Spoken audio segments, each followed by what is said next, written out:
로마서 5장 계속해서 쭉 한번 보겠습니다. 그러므로 우리가 믿음으로 의롭다 하심을 받았으니 우리 주 예수 그리스도로 말미암아 하나님과 화평을 누리자. 오늘 교환의 제목을 하나님과 화해하다라고 이렇게 적었어요. 전에는 하나님을 떠나서 하나님과 상관없이 살려고 하는 그런 모든 태도. 근데 지난 4장에서는 믿음으로 하나님 안에 들어올 수 있게 되었다. 이렇게 얘기를 했습니다. 그래서 믿음으로만 하나님의 용서, 의롭다 하심을 받을 수 있다 했는데 그 결과가 뭐냐면 화평을 누리게 되는 거예요. 화평이라는 말을 잘 안 쓰는데 쉽게 말하면 화해하는 거죠. 그래서 이 세 가지 내용이 나옵니다. 하나님과 화평을 누린다는 건 과거적 차원으로 볼 수 있습니다. 과거에 하나님과 사이가 안 좋았었죠. 우리가 하나님을 거절했었던 그런 과거적 문제가 해결되었다. 그래서 이 화평이라는 거를 우리가 그렇게 생각을 할 때가 많습니다. 내 입장에서 주관적으로 생각을 하는 거죠. 내 마음이 그냥 편하고 싶은 거예요. 내 마음이 편하고 싶은 거는 굳이 하나님이 없어도 다 생각할 수 있죠. 하나님 없이도 하나님 모르는 사람들도 자기 마음 편하고 싶은 거는 다 같은 마음이잖아요. 근데 그냥 단순히 내 마음이 편안하고 평화롭고 싶다. 이 문제가 아니라 하나님과의 관계가 회복되고 싶다. 그래서 화해하고 싶다. 여러분, 화해를 하려면 혼자 화해가 됩니까? 자기가 어떤 대상과 관계가 틀어졌다라는 걸 전제를 해야죠. 내가 누군가와 사이가 벌어지고 나빠지고 뭔가 틀어졌을 때의 화해가 의미가 있는 거죠. 근데 오늘 말씀은 누구와 화해를 한다고요? 하나님과 우리 인간이 화해를 한다고 합니다. 그래서 이 하나님과의 화해, 이게 근데 어떤 차원이냐면 내 상황이랑 상관이 없어요. 어떤 분들은 이런 생각을 하세요. 내가 교회를 다니고 신앙생활을 하는데 뭔가 내 마음이 뜨겁고 뭔가 내 마음이 기쁘고 만족감이 넘치면 하나님과 사이가 좋다라고 생각을 하십니다. 물론 하나님께서 주시는 감동과 사랑과 평화를 느끼면은 그렇게 긍정적인 감정이 들 수 있어요. 근데 살면서 사람이 항상 그런 감정만 드나요? 항상 마음이 뜨겁습니까? 항상 교회 올 때마다 언제나 마음이 뜨겁고 교회 올 때마다 예배 드릴 때마다 찬양할 때마다 항상 마음이 그렇게 감동되지만은 않죠. 그럴 때 이제 우리가 하는 착각이 있어요. 뭔가 오늘은 감정적으로 내가 뜨겁지 못했기 때문에 하나님과 사이가 좀 안 좋아진 걸까? 그런 착각을 할 때가 있습니다. 그러니까 그게 문제예요. 우리가 신앙생활을 할 때 내 느낌으로 하는 사람이 있습니다. 원래 어릴수록 느낌 따라가거든요. 실제로 어린 친구들도 그렇고, 근데 신앙적으로도 바울이 그런 얘기를 하죠. 너희가 언제까지 어린애같이 굴 거냐? 우리가 하나님을 믿는 자녀로서 처음 예수님 믿을 때 딱 생명이 새로 태어난 것과 같다 이렇게 얘기를 하는데 그게 어린아이 수준인 건가? 좀 성숙한 수준인 건가? 완전히 어른인가? 이제는 어버이 같은 수준인가? 여기서 차이가 나는 건 어린애 수준은 즉각 보이는 말초적인 감동대로만 느끼고 행동을 합니다. 그래서 하나님과의 관계도 그렇게 행동을 해요. 어떻게 행동하냐면 내 상황과 감정에 따라서 하나님과의 관계가 왔다 갔다 한다고 착각을 합니다. 근데 실제는 뭐냐면 오늘 화해의 근거가 내 상황입니까? 내 상황이 잘 돌아가면 하나님과 화해했다 그래요? 아니면은 예수 그리스도로 말미암아 하나님과 화해했다고 합니까?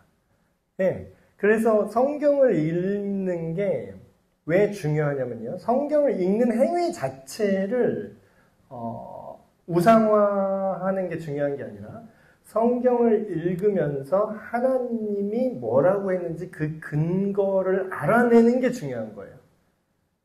그래서 성경을 막 몇 독, 막 100독, 물론 100독 하면은 이제 체감적으로 그 안에 가운데에 막 그게 일어나긴 하지만 그런 거와 상관없이 뭐 금식을 몇 번 했다, 성경을 그냥 기계적으로 몇 번 읽었다, 그거보다는 한 번을 읽더라도 정확히 무슨 뜻인지 알면서 읽는 게 더 중요한 거죠. 그래서 제대로 이 말씀을 이해하면 어떤 느낌으로 여러분이 받아들이시냐면, 내 느낌이, 내 상황이, 내 감정이 왔다 갔다 해도 그게 나랑 상관이 있다 없다? 상관이 없다라는 거예요. 왜냐면 이건 법적인 문제이기 때문에. 하나님과 나랑 화해한 거는 예수님 때문에 화해한 거지, 내가 상황이 좋고 내 기분이 좋으면 하나님이랑 사이 좋은 것 같고 내 기분이 나쁘면 반대로 하나님이랑 사이가 안 좋아진 것 같고 전혀 그런 게 아니라는 얘기입니다. 두 번째 2절 계속 볼까요? 또한 그로 말미암아 우리가 믿음으로 서 있는 이 은혜에 들어감을 얻었으며, 은혜, 하나님의 영광을 바라고 즐거워하느니라. 두 번째로 또 하나님과 화해할 때, 의롭다고 우리가 인정받을 때 벌어지는 일이 하나님과의 친밀한 관계로 들어가는 거예요. 그거를 지금 은혜로 들어간다 이렇게 표현을 합니다. 은혜. 이건 어떤 면에서는 현재적인 차원에서 누리는 겁니다. 지금 누려야 되는 거예요. 지금 하나님과 친밀한 겁니다. 과거의 뭐 근거가 될 수는 있어요. 과거의 처벌의 대상으로부터 우리가 벗어난 건 과거죠. 처음 믿을 때에 우리의 원죄를 해결받고 하나님과의 관계가 시작됐죠. 근데 언제나 과거에만 매여 있으면 안 됩니다. 여러분, 그 기독교 안에서 말하는 그 구원을 얘기할 때 과거, 현재, 미래 시제의 구원이 다 하나로 연결되어 있어요. 특별히 지금 이제 하나님과 친밀한 관계로 들어간다. 제가 이렇게 사역을 하면서 이게 정말로 부족한 것들을 많이 봅니다. 하나님과의 친밀함. 기독교인으로서 교회를 오래 다니고 그렇게 해도 친밀함은 약간 별개의 문제일 수가 있어요. 어떤 느낌이냐면 내가 하나님을 위해서 뭘 하고 교회를 위해서 뭘 하고 뭘 하고 안 하고, 누구는 뭘 하고 누구는 뭘 안 하고, 그러니까 그거는 다음 문제예요. 제일 첫 번째는 뭐냐면요, 은혜 안으로 들어가는 게 첫 번째입니다. 자, 은혜 안으로 들어가면 그 다음부터 뭘 하고 안 하고를 잴 필요가 없어요. 왜냐면 제가 이제 제 아내와 제 아들과 제 딸이랑 이렇게 가족이 사는데, 제가 제 아들한테 지금까지 돈을 얼마 썼는지 제가 기억을 할까요? 제가 기억 못해요. 못하면 큰일 난 건가요? 기억을 했었어야 되나? 아니요. 기억할 필요가 없어요. 그걸 계산할 필요 자체가 없는 거예요. 왜냐하면 그것은 지극히 사랑의 관계이기 때문에 계산할 필요가 없는 겁니다. 그래서 이 은혜에, 믿음으로 서 있는 은혜에 들어갔다라는 거는 하나님과 관계 안에서 친밀함으로 들어갔다는 거예요. 친밀함으로 들어가면은 그 다음에는 측정이 중요한 게 아니라 그 사랑으로 순종이 되는 거예요. 제가 되게 강조하는 게 그거예요. 당위성을 강조하면은요, 그거는 그냥 율법입니다. 넌 이렇게 순종해라. 넌 이렇게 순종해라. 그 자체가 나쁜 건 아니에요. 근데 그게 진짜로 마음에서 우러나서 편안하게 자연스럽게 되려면 친밀함이 있어야 됩니다.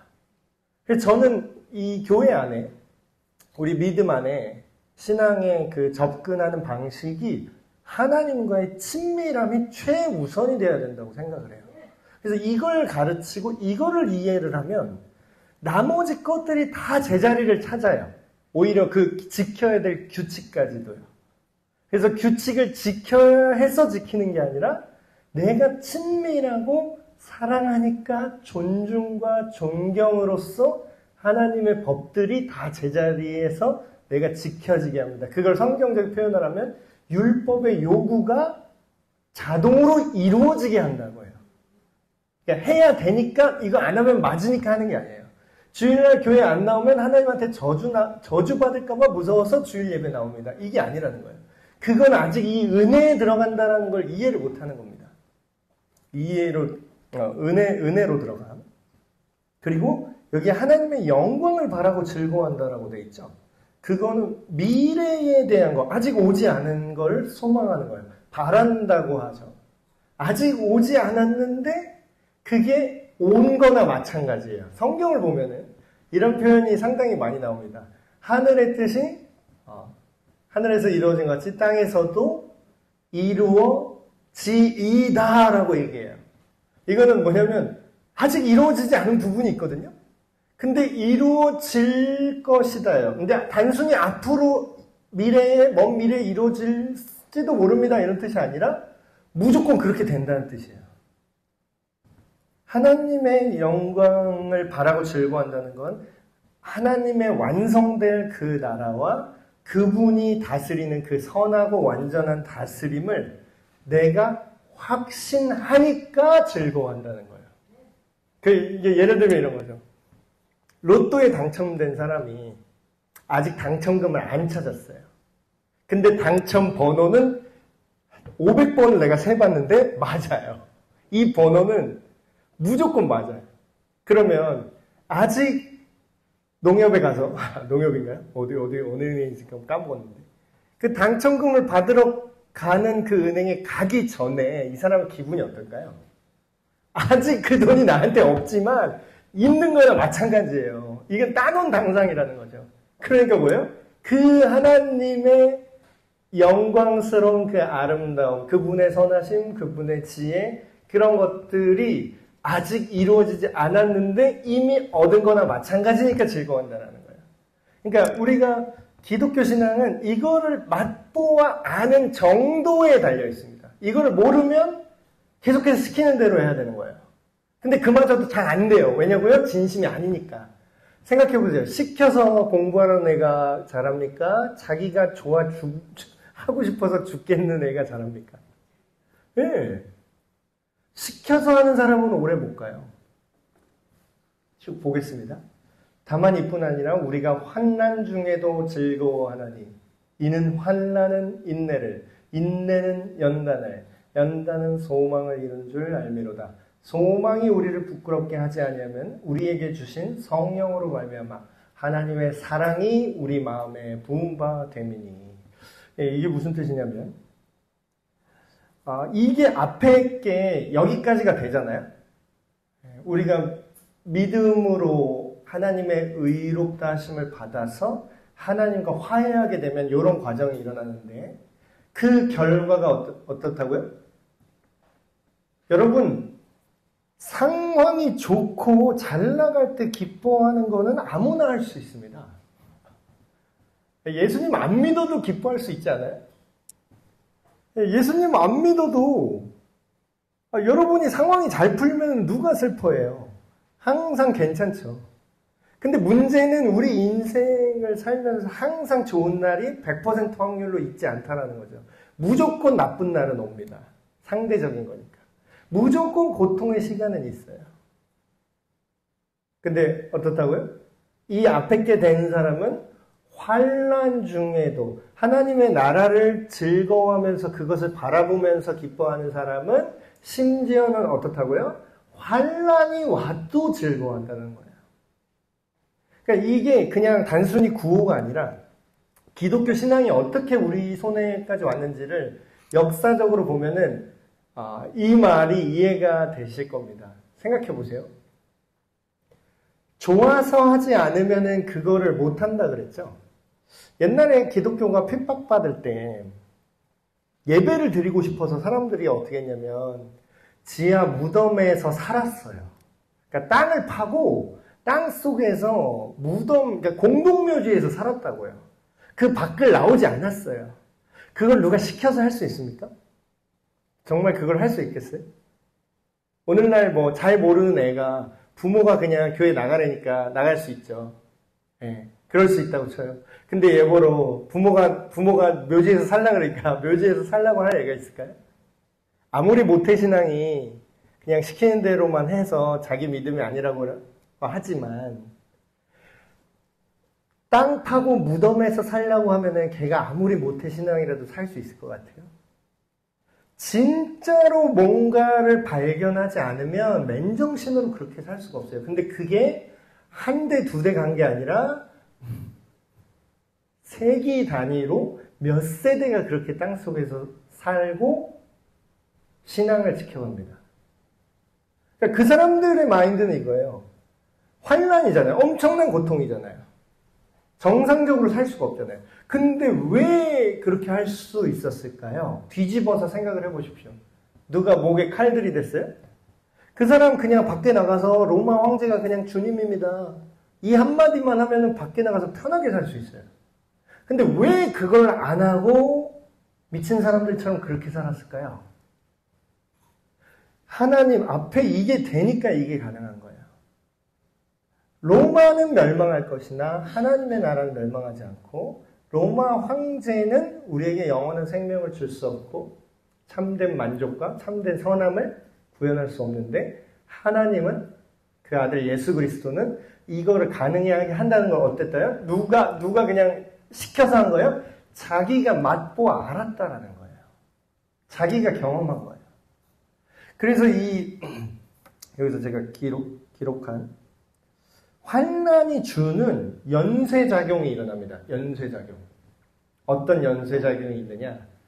환난이 오면요, 누가 나를 방해하고 핍박하잖아요. 그러면 우리는 싫든 좋든 참을 수밖에 없어요.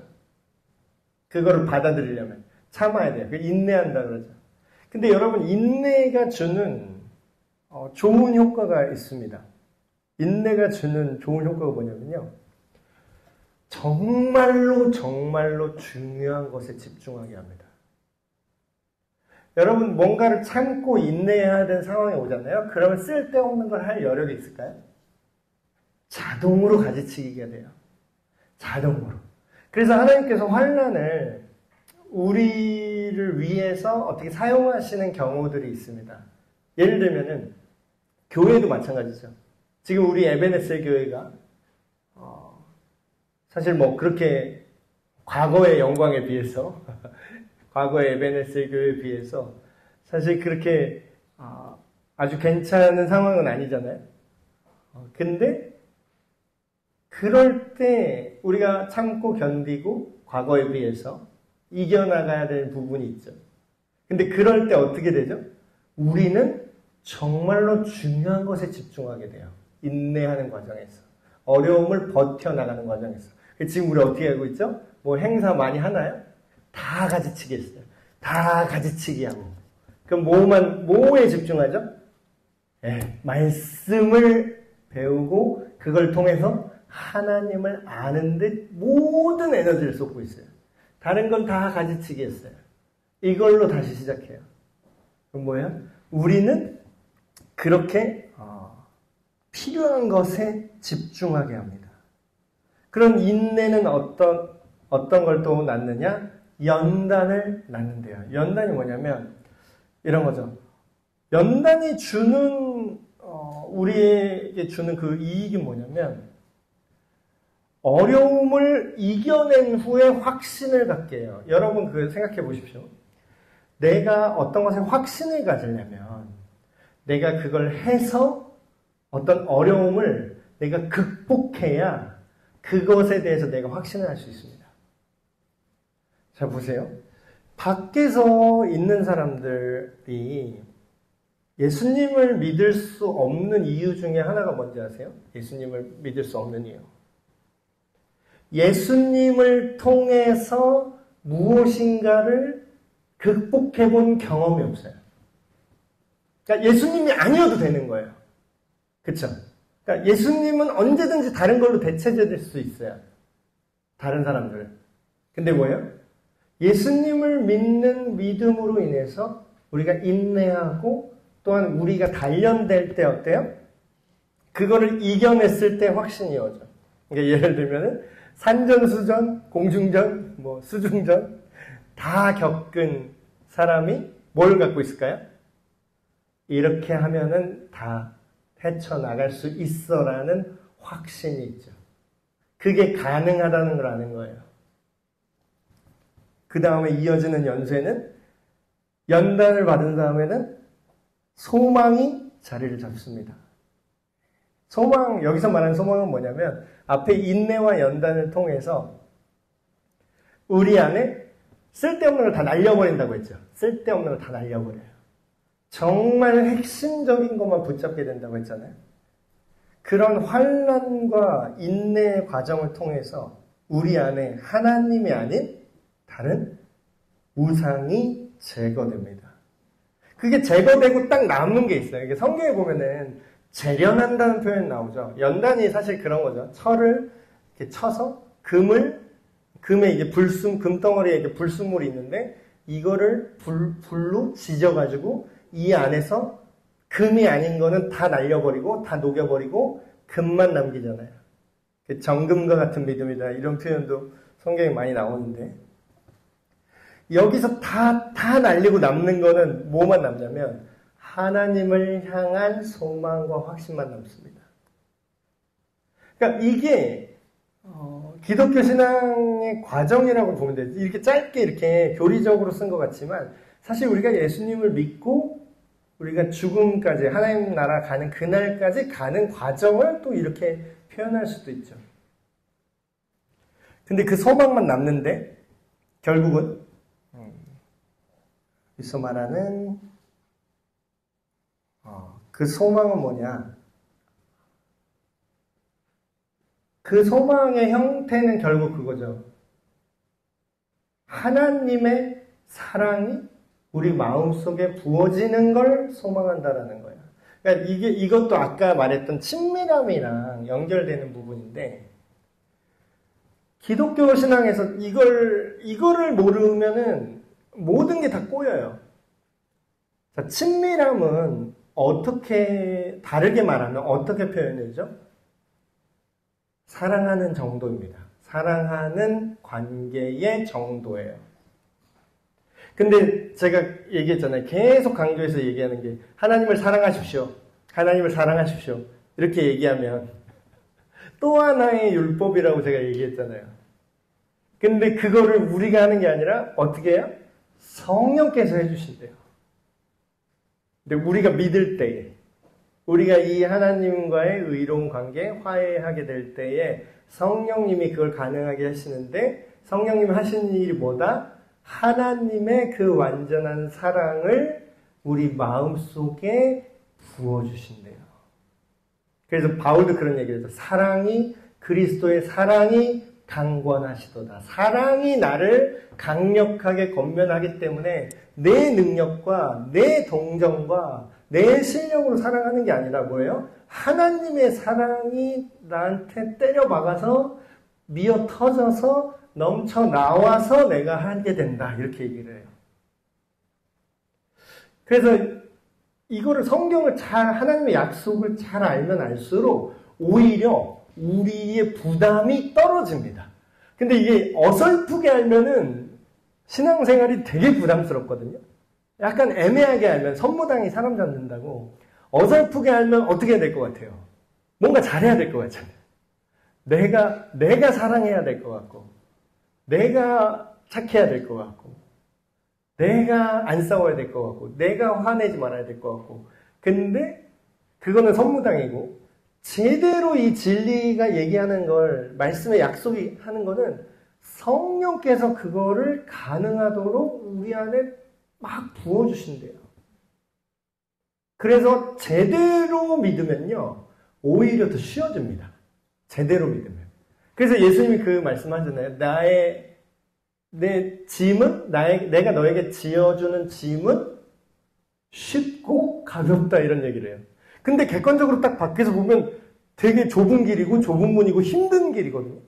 그 지하에서 뭐 몇백 년 살아봐요. 힘든 일이죠. 근데 정작 그걸 하는 사람들은 그걸 힘들게 느낀 사람이 없다라는 거예요. 왜? 하나님의 사랑이 성령으로 인해서 우리 마음에 부어졌기 때문에. 우리가 아직 연약할 때에 기약대로 그리스도께서 경건하지 않은 자를 위하여 죽으셨도다.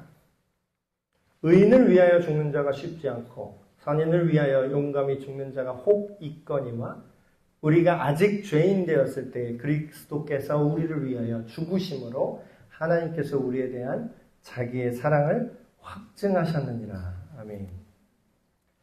자, 이것도 자세히 보셔야 될 게, 자기가 하나님 믿는데요. 자기도 하나님 믿는데. 제가 교회 안 다니고, 그냥 이 복음을 알지 못하는 사람한테, 이렇게 하나님 얘기를 하다가, 종종 이런 사람들을 많이 만납니다. 자기도 하나님을 믿는데요. 자기도 예수님을 믿는다라는 거야.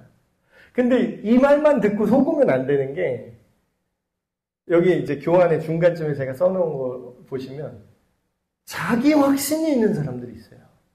자기가 믿는다라는 거야. 자기가 예수님을 믿는다는 신념을 갖고 있는 사람이 있어요. 근데 잘 뜯어보면 뭐예요? 그게 성경이 말하는 예수님을 믿는 게 아니라 자기가 생각하는 예수를 믿고 있더라고요. 그걸 강하게 신념해요. 예수는 높은 도덕성을 갖고 있었고 예수님은 온 인류를 위해 사랑을 실천하신 아름다운 분이시지. 나는 예수님을 믿어. 근데 그 사랑이 어떤 사랑인지는 몰라요. 자기 마음대로 해석해요. 근데 뭐예요? 그와 반대되는 게 뭐냐면 진리는 뭐예요? 성령님이 주시는 확신이 있어요. 성령님이 주시는 확신. 이거를 구분하는 방법. 내 확신인가? 하나님께서 주시는, 성령님께서 감동하시는 진짜 확신인가? 그걸 구분하는 방법은 지금 이 말씀에 있습니다. 이 근거가 있느냐 없느냐. 근거가 없는데 느낌으로 하나님을 만난 것 같대요. 자기는 하나님을 알 것 같대요. 근데 그거는 자기 확신이에요. 근데 진짜로 성령께서 주신 확신은 어디서 나오냐? 이 말씀에 나오죠. 그 확신이 정확히 어디에 대한 확신이냐? 우리가 여전히 죄인일 때에, 우리가 착할 때에 우리를 위한 게 아니라 우리가 여전히 죄인이고 심지어는 아직 하나님이랑 원수 상태일 때. 원수라는 건 뭐예요? 내가 신이라는 거야. 쉽게 얘기하면. 내가 신이야. 내가 내 인생 내 거야. 내 마음대로 할 거야. 신이 뭔데 내 인생에 간섭을 해. 신이 뭔데 선거하게 기준이래. 내가 생각하는 거지. 이 상태였는데 이때 어때요? 먼저 그런 우리들을 위해 예수 그리스도께서 죽으셨다. 그 얘기를 하는 거죠. 아니, 의로운 사람을 위해서도 죽는 게 쉽지가 않는데 가끔 가다가 정말 뭐 대의를 위해서 죽는 사람이 가뭄에 콩나듯이 몇 명 있는데, 근데 우리가 여전히 아직 죄인 상태일 때에 그리스도께서 우리를 위하여 죽으셨다라는 거예요. 근데 그게 뭐예요? 그게 증거라는 거예요. 그게 증거다. 네 확신이, 네가 믿는다고 하는 그 확신이 너를 구원하는 게 아니라 진짜 성령께서 주시는 확신은 이걸 믿는 거예요. 하나님께서 우리에 대한 자신의 변하지 않는 사랑을 뭘로 확증하셨다고요? 내 느낌으로 확증했다고? 아니요. 예수님께서 우리가 여전히 죄인일 때 죽으셨다는 역사적 사실로. 이거는 바꿀 수도 없고 변하지도 않고 취소되지 않아요. 우리가 모른다고 얘기해봤자 이 사실은 없어지지 않아요. 이게 상식을 벗어난 사랑 아닙니까, 여러분? 상식을 벗어난 사랑. 아니, 내가 사랑하는 자식도 나 힘들게 하고 말 안 들으면 막 미워 죽겠잖아요. 내 배로 난 자식도 미워 죽겠는데. 아니, 하물며 진짜 나한테 침을 뱉고 나한테 욕을 하고 나를 죽이려고 하는 그런 나의 원수를 사랑한다는 건 완전히 미친 짓이에요. 이건 불가능한 겁니다. 근데 성경에서는 하나님의 사랑이 이렇게 상식을 벗어난 사랑, 조건 없는 사랑. 다시 아까랑 연결되는데 다시 말해서 이게 뭐라고요? 우리 기분이 안 좋으면 바뀌어요? 내가 죄 더 지으면은, 이게 취소되나? 내가 죄 지으면은 예수님이 죄인을 위해서 죽으신 그 사랑이 하나님이 취소할까요, 안 할까요? 아니, 죄인일 때 이미 사랑하셨는데 내가 죄 짓고 안 짓고가 하나님이 우리를 사랑하고 안 사랑하고의 영향을 안 미친다라는 거예요. 이게 은혜예요, 은혜. 우리의 상식으로 생각하면 어때요? 보통 다른 종교는 어떻게 얘기합니까? 우리가 똑바로 안 하면 어떻게 해요? 우리를 미워하잖아요. 그럼 우리가 신의 예쁨을 받으려면 어떻게 해야 돼요? 우리가 잘해야 되잖아요. give and take. 내가 신한테 뭘 잘 비비고 공물을 드리고 봉헌을 하고 고행을 하고 신을 위해서 뭔가를 하면 내가 지극정성으로 정한수 뜨고 뭘 빌면 그러면 나한테 복을 준다라는 거잖아요. 근데 뭐예요? 우리가 믿는 성경에 나오는 진짜 하나님 뭐예요? 그런 거 필요 없다라는 거예요. 어차피 다 내 건데 그게 무슨 소용이야. 근데 뭐예요? 우리가 뭘 하든 안 하든 조건 없이 우리를 먼저 사랑하셨다라는 거예요.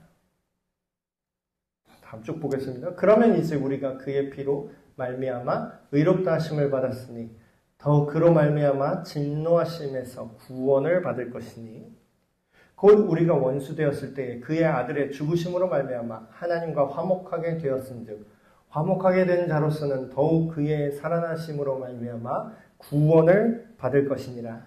그뿐 아니라 이제 우리로 화목하게 하신 우리 주 예수 그리스도로 말미암아 하나님 안에서 또한 즐거워하느니라. 자, 이걸 이렇게 생각을 해보면 좋겠습니다. 내가 어떻게 천국에 갈 수 있을까요? 내가. 그리고 이것도 아까랑 마찬가지예요. 자기 확신 있는 사람이 있어요. 당신은 이제 천국 갈 수 있을 것 같습니까? 그러면은 어떤 분은 이렇게 얘기해요. 내가 이만하면은 나쁘게 살지 않았으니까 좋은 곳에 가지 않을까요? 그 누구 생각이에요? 네, 자기 생각이에요. 근거가 그냥 자기 생각이면은 얼마나 불안할까요? 이걸 이렇게 질문해보죠. 내가 어떻게 천국에 갈 수 있는가?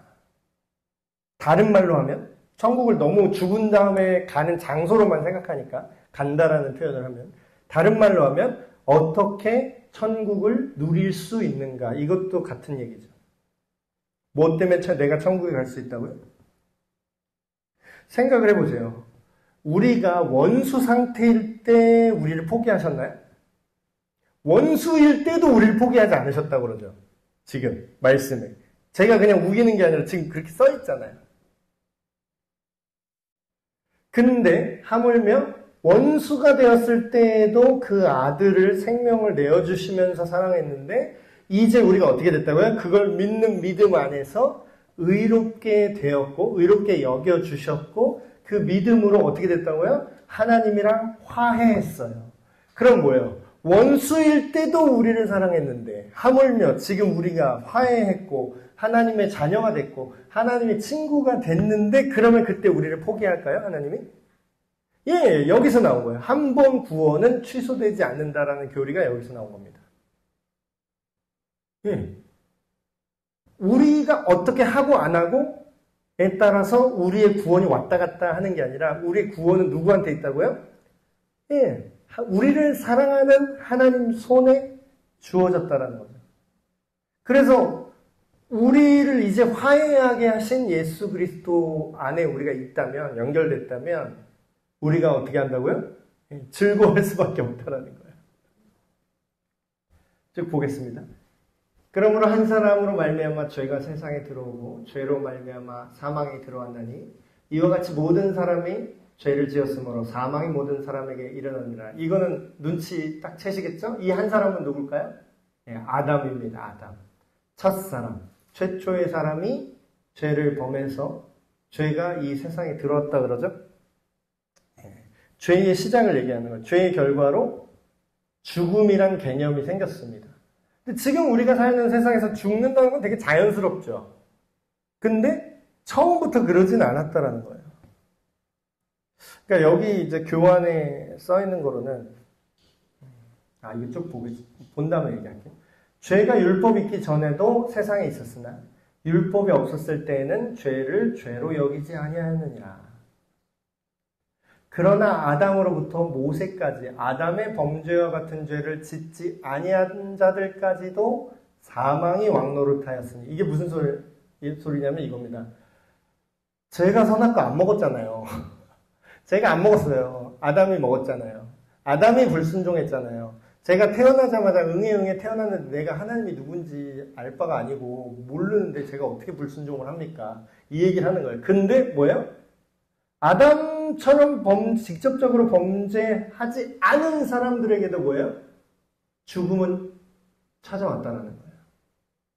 왜 그렇게 됐느냐? 대표성을 가진다라는 얘기를 하고 있습니다. 아담은 오실자의 모형이다. 자, 이걸 생각해 볼게요. 예를 한번 들어볼게요. 이게 단순 연좌제가 아니라 대표성의 원리인데, 예를 들어서 우리나라가 어느 나라랑 전쟁을 한다고 생각을 해볼게요. 물론 그런 일이 일어나면 안 되지만 전쟁을 할 때 누가 선포하죠? 전쟁을 선포하는 주체가 누구죠? 개인입니까? 제가 어느 날 갑자기 야 저기랑 전쟁할 거야 전쟁이다 이러면 전쟁이 돼요? 제가 하는 건 아무 상관이 없어요. 그럼 누가 선포해야 실제로 선전포고가 되냐면 그 국가의 정부가 선전포고를 합니다. 정부, 대통령과 그 정부가 선포를 합니다. 그 의회가 될 수도 있고 선포를 해요. 그럼 선포는 누가 했죠? 정부와 대표가 선포를 했죠. 내가 안 했잖아요. 시민 심도하는 전쟁을 선포한 적이 없어요. 그렇다고 해서 제가 전쟁으로 안 휘말려 들어갑니까? 제가 대한민국 사람이면 대한민국 정부가 대표성을 갖고 뭔가를 진행을 하면 저는 자동으로 딸려가게 돼 있는 거예요. 그러니까 이게 억울할 수도 있겠는데 개인주의적으로 생각하면 억울한데 실제로 이 세상이 돌아가는 방식 중에는 대표성을 갖는 게 있다는 거죠. 쭉 한번 볼게요. 그러나 이 은사는 그 범죄와 같지 아니하니, 여기서 말하는 은사는 선물이라는 뜻입니다. 선물. 그러나 이 선물은 그 범죄와 같지 아니하니 곧 한 사람의 범죄를 인하여 많은 사람이 죽었은즉 더욱 하나님의 은혜와 또한 한 사람 예수 그리스도의 은혜로 말미암은 선물은 많은 사람에게 넘쳤느니라. 네. 대표성을 따지려면 똑같이 해야 되잖아요. 아담이 대표성을 갖고 우리 모두가 이 모양이 됐으면 구원도 내 실력이 아니라 누군가 대표자가 나와서 해주면 되잖아요. 근데 그 대표가 누구라고요? 한 사람 아담이 범죄함으로 모든 사람이 죄악과 사망 안에 있었지만 또한 그와 대응해서 한 사람 예수 그리스도의 은혜로 인해서 여기서 선물이 뭘까요? 구원이죠. 많은 사람에게 넘치게 되었다. 또 이 선물은 범죄한 한 사람으로 말미암은 것 같지 아니하니 심판은 한 사람으로 말미암아 정죄에 이르렀으나 은혜는 많은 범죄로 말미암아 의롭다 하심의 이름이니라. 한 사람의 범죄로 말미암아 사망이 그 한 사람을 통하여 왕노릇하였은즉 더욱 은혜와 의의 선물을 넘치게 받는 자들은 한 분 예수 그리스도를 통하여 생명 안에서 왕노릇하리로다. 이게 예수님과 아담의 차이점을 한번 얘기를 해볼게요. 아담이 죄를 범했죠. 근데 그게 어떤 특성이냐면 아담은 자기가 높아지려고 했습니다. 어떻게 높아지려 했죠? 자기는 인간인데 자기는 신이 되고 싶었던 거예요. 신만이 선과 악을 결정하고 그 기준이 되는데 자기가 하고 싶은 거예요. 내 마음대로 하고 싶은 거죠. 그럼 뭐예요? 자기 위치보다 자기가 높아지고 싶었어요. 아담은, 첫사람은. 근데 그에 대응하는 예수 그리스도는 어떻게 해요? 반대로 합니다. 예수님은 낮아지셨어요.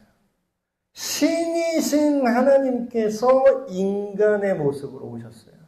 인간의 모습으로 왔을 뿐만 아니라 인간의 고통을 다 경험하셨어요. 엄청나게 낮아지신 거죠.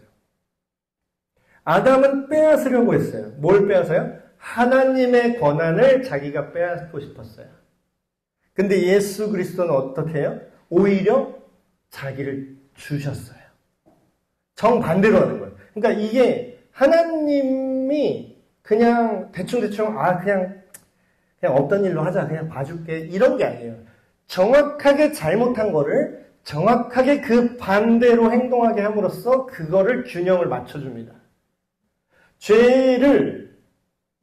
죄가 이렇게 대표성을 갖고 쫙 퍼지잖아요. 그 악한 대표성을 가진 죄를 또 다른 대체하는 대표성으로 반대로 다 되돌려놔요.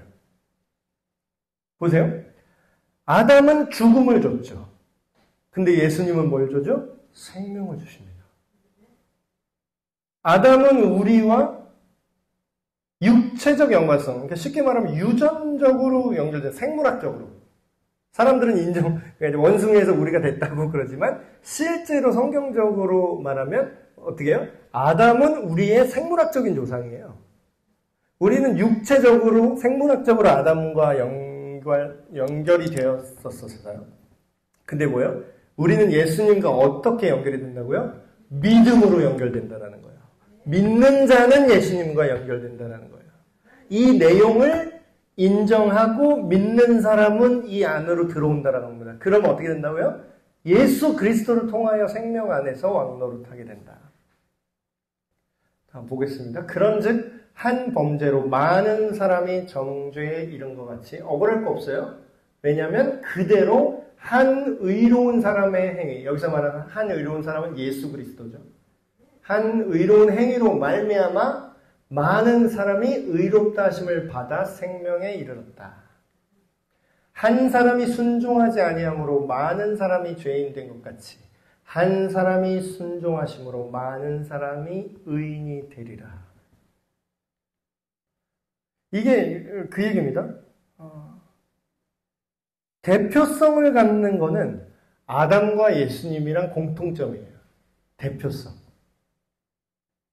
한 사람의 불순종과 한 사람의 순종. 그래서 하나님이 그냥 대충대충 하는 게 아니라 되게 공정하시지 않나요? 하나님이. 공정. 인간이 이렇게 했기 때문에 지금 이 지경이 됐다면 다른 인간, 또 하나의 인간을 보내서 그 반대되는 것들로 다 완전히 대응시켜서 복구할 거야. 그게 근데 단순한 인간은 이거를 해낼 사람이 아무도 없기 때문에 예수님께서 사람으로 오신 거죠. 마지막으로 쭉 읽어볼게요.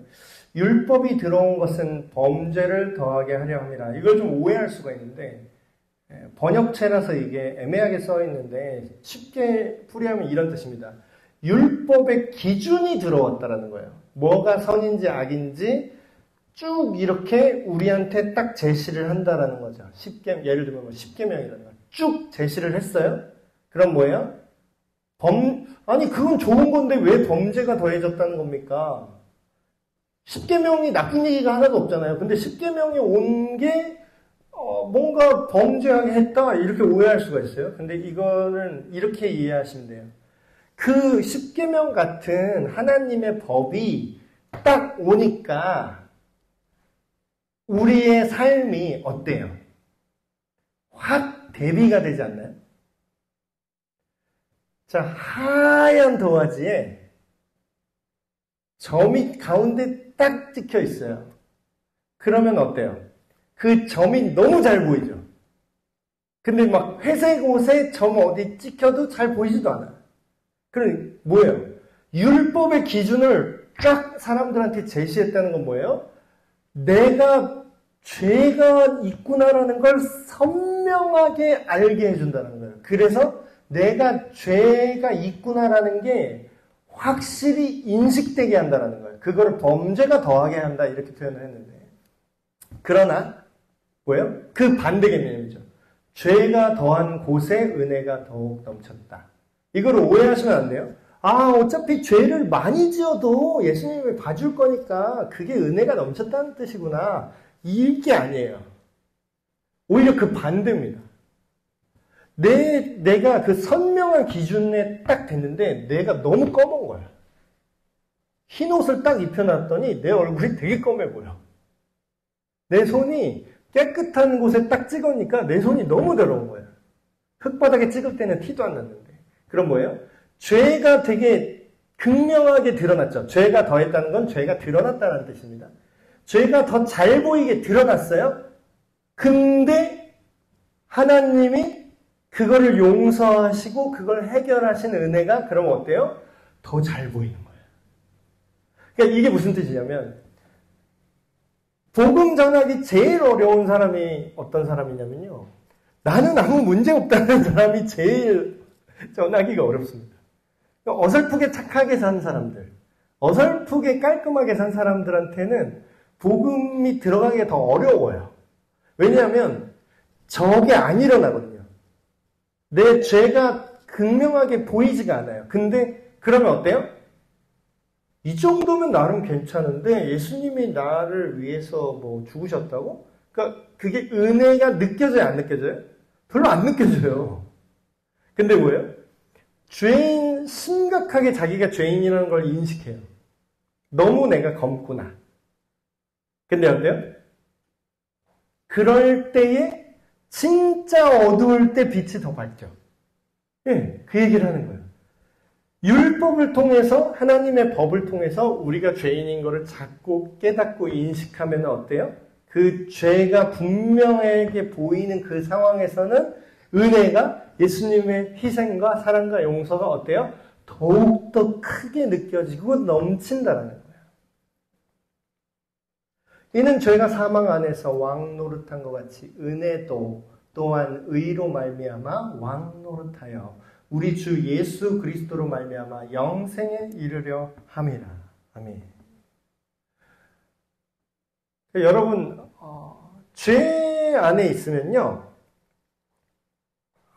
뭐 길게 얘기할 것 없이 사람이 완벽한 그 하나님의 선한 기준, 그러니까 기준을 맞춘다는 것만 얘기하는 게 아니라 그 안에서 자기가 고통을 받습니다. 예수님을 안 믿어도 문제 없다고 사는 사람들도 있겠죠. 근데 그건 자기 생각이고 실제 자기 삶이 정말로 행복과 기쁨으로 사는 거는 또 별개의 문제잖아요. 근데 그게 죄가 사망 안에서 왕노릇한다는 건 뭐냐면 그 안에서 악한 열매가 계속 맺혀 나간다라는 거죠. 근데 그와 딱 반대되는 개념으로 뭐예요? 하나님의 은혜가 뭐로 인해서 왕노릇한다고요? 이 믿음으로 주어진 하나님의 일방적인 의. 우리가 하나님한테 뭘 해서, 내가 헌금을 잘 내서, 내가 주일날 안 빠져서 나한테 주어진 의가 아니라 그냥 네가 어차피 밖에서 사고치고 하나님도 모르고 예수님도 모르고 지멋대로 살 때부터 먼저 사랑하셨던 그 은혜가 우리에게 왔을 때, 그게 우리 삶 속에서 우리에게 왕 노릇하면 그 결과가 뭐예요? 선한 삶, 성화된 삶, 거룩한 삶. 그게 지금부터 영원까지 이루어지는 게 뭐예요? 그게 영생입니다. 사람들이 착각을 해요. 죽은 다음에, 예수님 믿으면 안 죽거나 죽은 다음에 천국 가는 것만 영생이라고 생각해요. 생명의 길이로만 생각하면 이런 생각을 합니다. 근데 생명이라는 거는 길이가 아니라, 길이도 맞는데 질이에요, 질. 질이 좋아야 돼. 내가 행복하고 선하고 보람있고 의미있고 그 안에서 기쁨을 누리는 삶의 모습이 영원한 생명 안에 포함되는 겁니다. 아니 진짜 쓰레기같이 오래 살면 뭐예요? 맨날 고문당하면서 아침에 일어났는데 묶어놨다가 진짜 죽지 않을 정도로 막 여기다가 영양분 주면서 맨날 손톱 밑에 바늘로 찌르면서 매일 고문해. 근데 죽지 않게 계속 생명을 강제로 유지시켜. 그게 오래 살면 영생입니까?